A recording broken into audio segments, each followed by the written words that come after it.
Aí, então, vocês vão introduzir. Vamos introduzir aí. Vai, mete no buraco. Ai, coisa aí. Calma! Devagarzinho. Desse lado não é muito bom, não. Vamos passar primeiro a ponta. Calma, devagarzinho. Tá devagarzinho, gente. Pra não sair. Sempre usar. Olha, diga, a gente faz. Sempre usar essa ponta. A gente faz, a gente Ó, levanta agora. Peraí. Levanta. Passa lá pro outro lado. Ah, tá. Essa tem vassoura, hein? Entra não, deixa não. Nós estamos varrendo ali. Vou pegar tudo pra varrer hoje, né? Isto.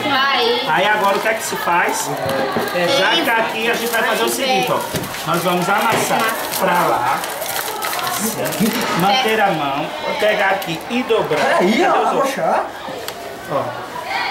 E agora arrocha. Arrocha com coisa. Assim, ó. Bota o alicate assim. Melhor Não, de é pra arrochar Não, presta mais. assim. Bota o alicate aqui e roda puxando para cima. Só isso. Isso. Puxando para cima que ele vai arrochando. Entendeu?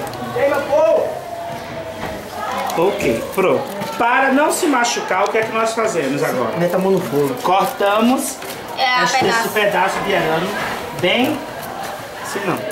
Cortar pelo ponto. Não, assim ó. Assim não, Lula. Deixa eu ver. Se corta um, depois corta o outro. A gente pega assim, dois de uma vez só.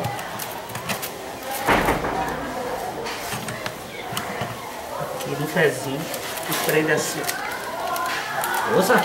Força, Diego. Que tora. Porque tá muito duro. É. Tá duro. Tora um e depois tora o outro. Vou botar com ajuda. Ai. Uma faca também. Coisa ali. Uma faca. Coisa assim, né? Eu tô com uma faca. Coisa. É, gente. Corta-se também com a faca, né? Outra não, Ô, né? Diego, e o resto da sala que não tá ajudando em nada. Da turma, né? Da sala não, da turma. Tá vendo aqui?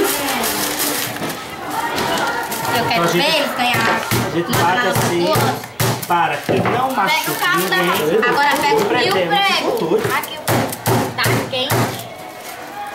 Tem que pegar 2 pregos na sala. Então vamos para a sala introduzir. Não pra sala, melhor uma sala.